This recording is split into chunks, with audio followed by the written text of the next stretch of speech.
మీరు మీ అభిమాన shows and serials TV కన్నా ముందు ఈటీవీ విన్ యాప్లో చూడండి. Download and subscribe to ETV win app. 99 రూపాయలు మాత్రమే.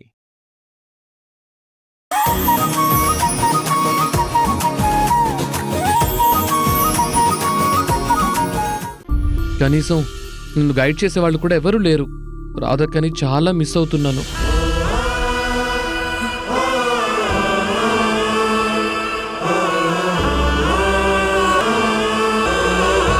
మాధవి, ఏంటక్క? చిన్నపిల్లాడు రోషన్ ఒక్కడే తోరణాలు కడుతూ ఉంటే హెల్ప్ చేయకుండా కిచెన్లో ఏం చేస్తున్నావు? శేష ఎక్కడా? తనేం చేస్తున్నాడు? ఆయన ఉదయాన్నే ఏదో గుడికి వెళ్లారక్క. సరే, నువ్వు వెళ్ళి రోషన్కి హెల్ప్ చేయి. అలాగే అక్క.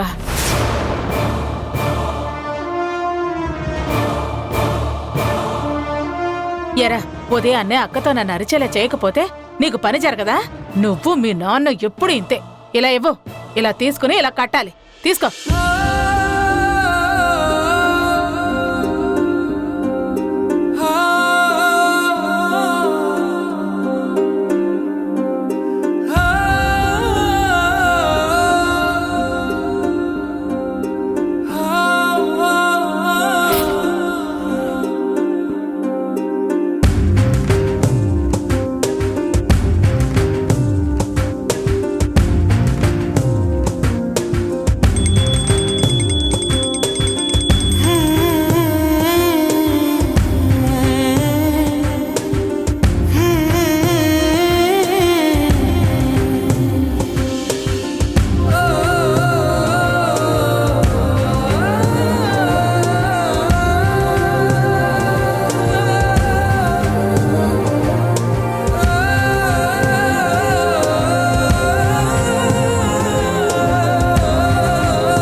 ఇదేంటి? ఉగాది పచ్చడి చేయడానికి కిచెన్లోకి వెళ్లాల్సి నేను రాధ గురించి ఆలోచిస్తూ ఇలా అత్తయ్య గారి గదిలోకి వచ్చేసాను. అత్తయ్య గారు, మీకేమైనా కావాలేమోనని అడుగుదామని వచ్చాను. ఉగాది పచ్చడి అవ్వగానే నేను పూజకు పిలుస్తాను, వద్దురు గాని.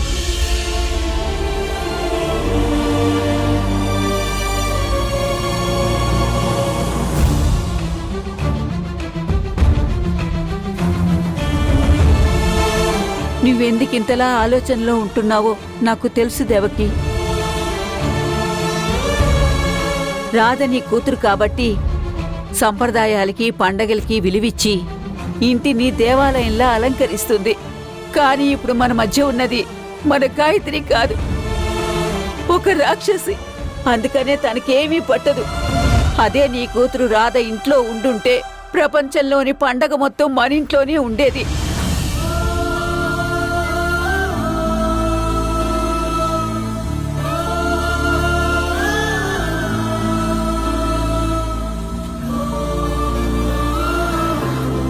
నేనెందుకు పండగ పూట ఇలా డిస్టర్బ్ అవుతున్నాను? నా వాళ్ళందరూ నా చుట్టూనే ఉన్నారు కదా. మరి ఆ రాధ బయటికి వెళ్ళగానే ఏదో లేని లోటు నాకు కనిపించిందేంటి? ఎందుకింత డిస్టర్బ్ అవుతున్నాను? అక్కడ తను కష్టపడుతున్న తీరు చూసి నాకలా అనిపిస్తోందా? లేక కొంతకాలంగా ప్రతి పండగ రాధతో కలిసి ఇంట్లో జరుపుకోవడం వల్ల అలా అనిపిస్తోందా? తను నీ రక్తం పంచుకు పుట్టిన కన్న కూతురు కాబట్టి నీ మనసు ఆందోళన చెందింది దేవకి. అయినా ఇదంతా నా చేతగానితనం వల్లే జరిగింది. నాకు నిజం తెలియకముందు నా మనవరాల్ని ఎంతగానో ఇబ్బంది పెట్టాను. కానీ నిజం తెలిసిన మరుక్షణమే ఆ నిజాన్ని నీకు చెప్పలేక మంచాన పడిపోయాను. నేనే గనక అప్రమత్తంగా ఉంటే ఈ రాక్షసి సత్యని మేడపట్టి బయటికి గెంటించేదాన్ని. నా అసలైన నా మనవరాలు రాధకు ఈ పండగ మొత్తం అంగరంగ వైభవంగా జరిపించేదాన్ని. అంతా నా వల్లే. ఆ దేవుడు ఎప్పుడు కరుణిస్తాడో ఏంటో, నిజం ఎప్పుడు బయటకు వస్తుందో, అందరం ఆనందంగా ఎప్పుడు ఉంటామో తలుచుకుంటేనే నా గుండె చెరువైపోతుంది. ఇంటిల్లిపాది జరుపుకోవలసిన ఈ పండగని నా మనవరాలు ఒంటరిగా ఎలా జరుపుకుంటుందో, తను ఎంత బాధపడుతుందో ఏంటో. అంతా నా కర్మ.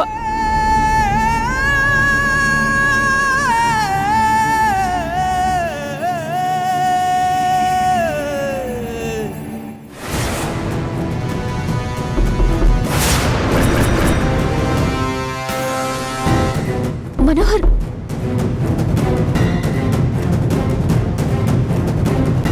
మనోహర్ ఏంటి? చలో ఓకేనా? రా. వస్తున్నా. ఏంటండి ఇలా కూర్చున్నారు? ఏ ఇలా ఉంటే ఆయిల్ పెట్టవా? త్వరగా కానివ్వు. ఆ,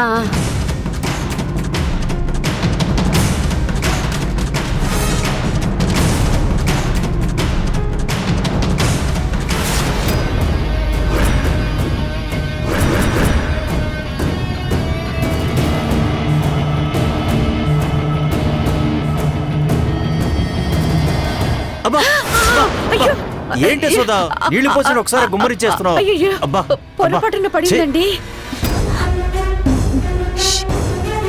కళ్ళు మండుతున్నాయి ఇక్కడ. అయ్యో అయ్యయ్యో,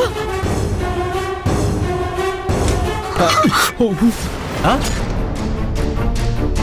ఏంటా సౌండ్? ఏం లేదు నాన్న. ఏం లేదండి, మన అమ్మాయి ఉగాది పచ్చడి కోసం ఏర్పాట్లు చేస్తోంది. ఆ హడావిడిలో ఏదో వస్తువు కింద పడినట్టుంది. ఏం లేదండి. జాగ్రత్త అమ్మా, మెల్లగా చెయ్యి. పండగ పూట దెబ్బలు తగిలించుకోకు. అలాగే నాన్న.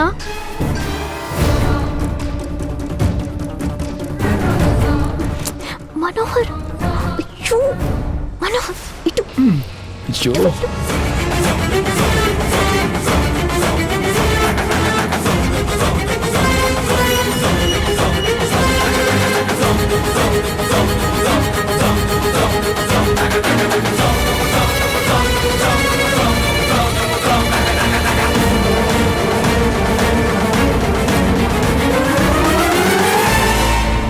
అమ్మయ్యా, మనోహర్ బయటికి వెళ్ళాడు. కానీ నాన్నకి ఇలా అబద్ధం చెప్పడం, మోసం చేయటం కరెక్ట్ కాదనిపిస్తోంది. అయినా అది మోసం ఎందుకు అవుతుంది? నాన్న మీద నాకున్న ప్రేమ. నేను ఇలాంటి పరిస్థితుల్లో ఉన్నాను అంటే తనెంత బాధపడతారో నాకు తెలుసు. అందుకే నాన్నని బాధ పెట్టడం కంటే ఇలా ఆనందంగా ఉంచడమే మంచిది.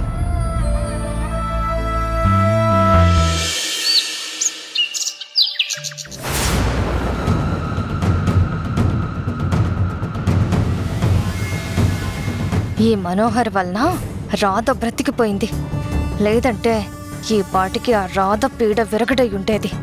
గాయత్రిగా ఈ ఇంట్లో నా స్థానం అయితే సంపాదించుకోగలిగాను గాని ఆస్తి రావడానికి చాలా సమయం పట్టేలా ఉంది. చూస్తుంటే ఎన్నో కారణాలు అడ్డుగా ఉన్నాయనిపిస్తుంది. గాయత్రి, ఏంటి గాయత్రి, నువ్వు ఇంకా రెడీ అయినట్లేవు? అవతల అక్క పూజకి అన్నీ రెడీ చేస్తోంది. ఇంట్లో పూజ చేసుకుని అందరం కలిసి ఉగాది పచ్చడి తీసుకోవాలి కదా. రా, పద పెడదాం. నువ్వు వెళ్ళు పిన్ని, నేను 5 నిమిషాల్లో వచ్చేస్తాను. అంటే ఒక ఫోన్ కాల్ మాట్లాడాల్సింది ఉంది. సరే, అలాగే. ఈ రాధ మిస్ అయిందని నేను మూడాఫ్లో ఉంటే ఈ పిన్నొకత్తి. ఏంటి, రాధ మిస్ అయిందా? ఏమై ఉంటుంది?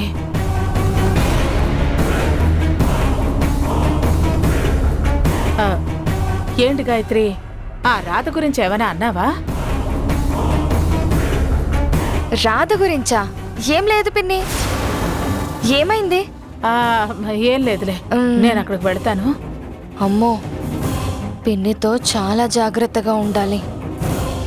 చైత్రమాసపు సూర్యుడే చురు చురు చురు చురు చూసెనులే, తెలతెలవారే ఉదయంలో మిలమిల మెరిసెనులే, చిగురులు కొరికిన కోయిలలే కూకు కూకు పాడెనులే, పచ్చని పల్లెలు పరవశమై చిలుకలు తొడిగెనులే, మావి పూతలు పూచే మల్లె రెమ్మలు విరిసే, ఇంతలో వసంతమొచ్చి రెండు కన్నులకు వర్ణాలిచ్చే ఉల్లామా మేడొచ్చే రేపా పువ్వులు పూచే ముంగిటే కళ్ళకి చల్లి రంగు ముత్యాల ముగ్గులు వేసే పువ్వులలో తీపి కారం ముంచేదు ఉప్పు షడ్రుచుల సమ్మేళనమే ఉగాది తెలుగోళ్ళ సంవత్సరాది శుభకర మధుకర దినకర సురుచిర సుమధుర సిరివర గిరిధరాని తన హరిహర హర హర శశిధర కర కర భవహర బలహర శ్రీకర సురవర శుభకర మధుకర దినకర సురుచిర సుమధుర సిరివర గిరిధరాని తన హరిహర హర హర శశిధర కర కర భవహర బలహర శ్రీకర సురవర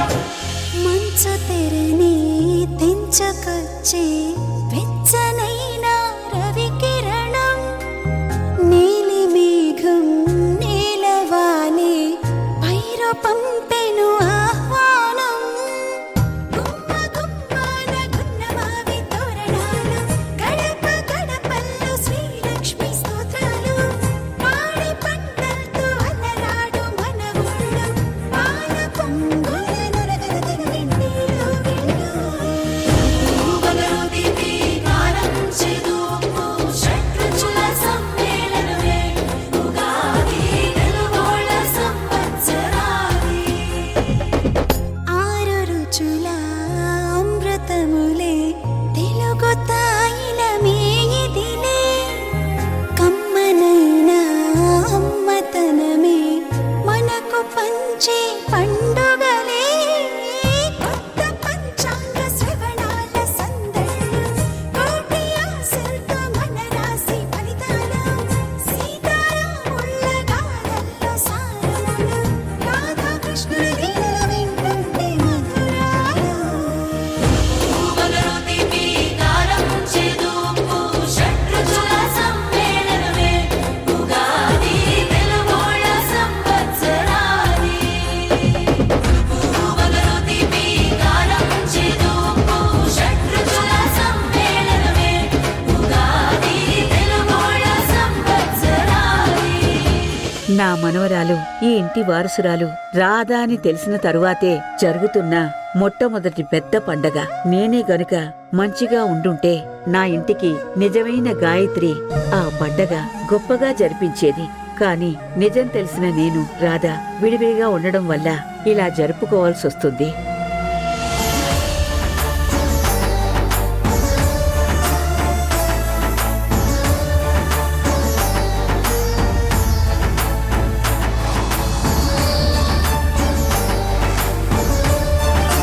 పెంచిన తల్లిదండ్రులతో ప్రతి సంవత్సరం పండగ జరుపుకునే నేను ఈ సంవత్సరం రక్తం పంచిన తల్లిదండ్రులు నన్ను పెంచిన తల్లిదండ్రులతో కలిసి గొప్పగా జరుపుకోవాలనుకున్నాను. కానీ నన్ను కన్న తల్లిదండ్రులు నన్ను దూరంగా పెట్టారు. వాళ్ళతో కలిసి పండగ చేసుకోవాలన్న నా కోరిక తీరలేదు. స్వామి, ఎంత తొందరగా వీలైతే అంత తొందరగా ఆ సత్య నిజ స్వరూపాన్ని బయటపడేలా చేసి మమ్మల్ని అందరినీ ఒక చోట చేర్చు స్వామి. మాధవి, గాయత్రి ఎక్కడా? పిలిచానక్క 2 నిమిషాల్లో వస్తానంది. 2 నిమిషాల్లో రావడం ఏంటి? ఆడపిల్లంటే ఎలా ఉండాలి? పరగడుపునే ఉదయాన్నే రెడీ అయి లేడీ పిల్లల గంతులేసుకుంటూ అందరికీ సాయం చేయాలి. పూజా కార్యక్రమాలన్నీ పూర్తి చేయాలి కదా. గాయత్రి ఇలా తయారైందేంటి? అది నీ కూతురైతేగా అలా ప్రవర్తించడానికి. కాని ఆ సత్య నీ కన్న కూతురు కాదు. అదే రాధ ఉండుంటే ఈ పాటికి నువ్వు అనుకున్నట్టు ఎంత సందడిగా ఉండేది దేవకి. నేను ఆ ఇంట్లో ఉండి ఉంటే ఈ పాటికి పండగ కార్యక్రమాలన్నీ చేసేదాన్ని.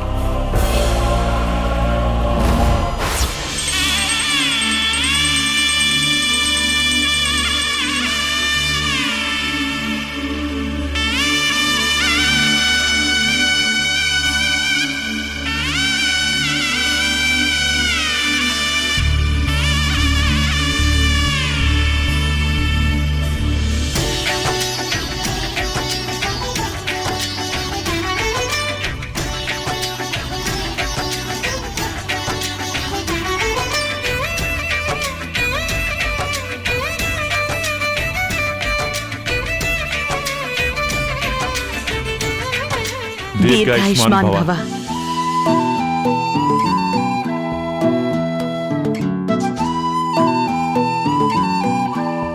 20 సంవత్సరాల తర్వాత నీ రాకతో మన ఇంటికి పెద్ద పండగ వచ్చింది గాయత్రి. నువ్వు లేని ఈ ఇల్లు మాకు ప్రాణం లేని జీవిలా కనిపించేది.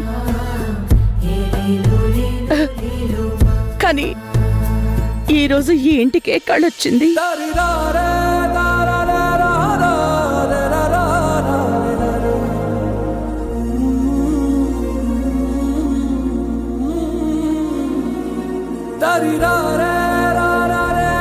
నా అన్న వాళ్ళు ఎంతమంది ఉన్నా ఎవ్వరూ లేని అనాథలా కొన్ని రోజులు, పెంచిన తల్లిదండ్రుల ప్రేమలో కొన్ని రోజులు ఉన్నాను.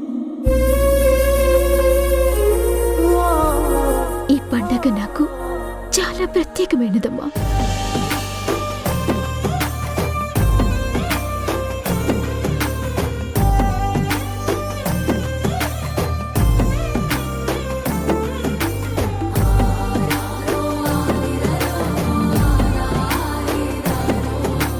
నానమ్మా, అమ్మా గాయత్రి,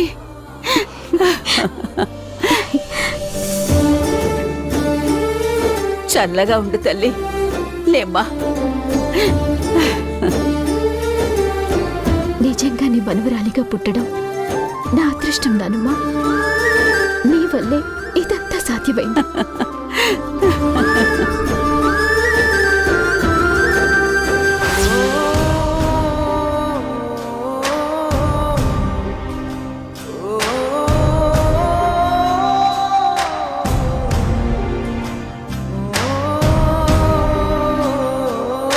రాధా,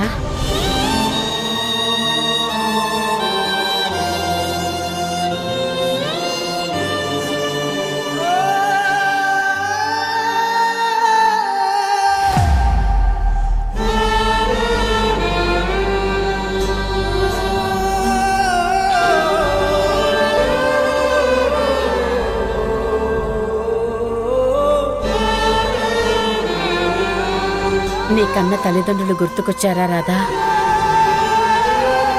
ఎంత మేము నీ పక్కనున్నా రక్త సంబంధం పక్కన లేకపోతే ఆ లోటు ఎవరూ తీర్చలేరు. అలా అంటావేంటమ్మా? వాళ్ళు నాకు రక్తం పంచుండొచ్చు, కానీ మీరు నాకు జీవితాన్నిచ్చారు. మీలో ఒకరు ఎక్కువ ఒకరు తక్కువ అని నేను అనుకోవట్లేదమ్మా. నాకు అందరూ సమానమే. ఏంటి అమ్మా కూతుళ్ళు పండగ పూట ఏదో ఎమోషనల్ అవుతున్నారు? నాకు చెప్పొచ్చు కదా. చాలా రోజుల తర్వాత అమ్మను చూస్తే కూతురికి, కూతుర్ని చూస్తే అమ్మకి ఆ మాత్రం ఆప్యాయత ఉండదండి. అమ్మ రాధా, ముందు మీ నాన్నకి ఉగాది పచ్చడి పెట్టు. సరేమ్మా.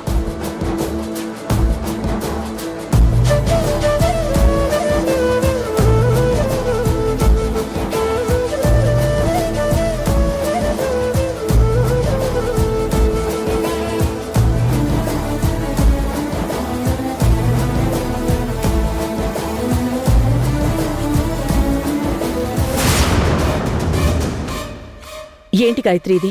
పండగ పుట్టు కూడా ఇంత ఆలస్యం చేస్తే ఎలా? సారీ అమ్మా. ఏంటి పూజ అప్పుడే అయిపోయిందా? అయితే నాకు కూడా ఉగాది పచ్చడి పెట్టమ్మా.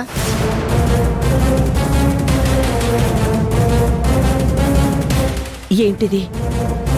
గాయత్రి పండగ పూట కూడా దేవుడికి దండం పెట్టుకుని హారతి తీసుకుని పెద్దవాళ్ల ఆశీర్వాదం తీసుకోకుండా ఉగాది పచ్చడి అంటుందేంటి? సంవత్సరంన్నర పాపగా ఉన్నప్పుడే ఎంత పద్ధతిగా, ఎంత అల్లరి చేసేది. ఇప్పుడు గాయత్రి ఏంటి ఇలా ప్రవర్తిస్తోంది?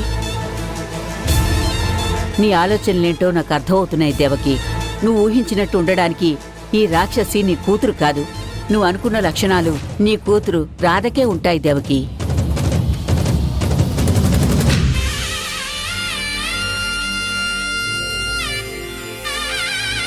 మా ఆయుష్ కూడా పోసుకొని సంతోషంగా ఉండమ్మా. అక్క, ఈరోజు మనందరం కలిసి గుడికి వెళ్తున్నామా? అవును, వెళ్తున్నాం.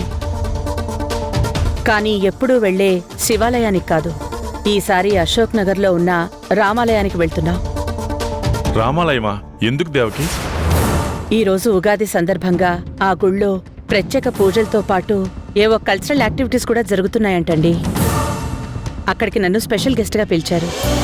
పైగా ఈ పండగ మనకు కూడా చాలా ప్రత్యేకమైంది. మన గాయత్రి మన ఇంటికి తిరిగొచ్చాక వచ్చిన మొదటి పండుగ. అందుకే తన పేరున కూడా ఆ గుళ్ళో పూజ చేయిద్దామని.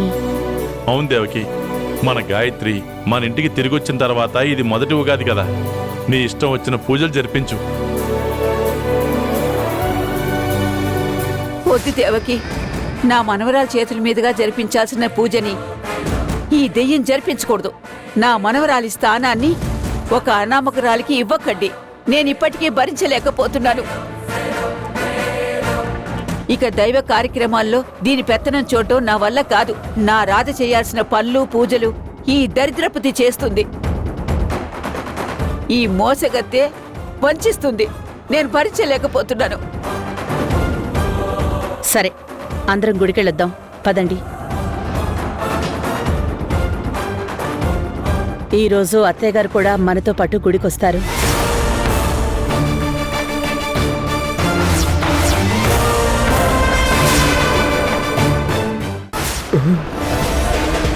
రాధా వాళ్ళు వచ్చినట్టున్నారే, ఇప్పుడేం చేయాలి?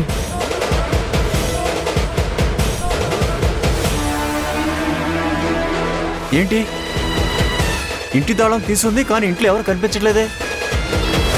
ఇంట్లో ఎవరూ లేరేంటి?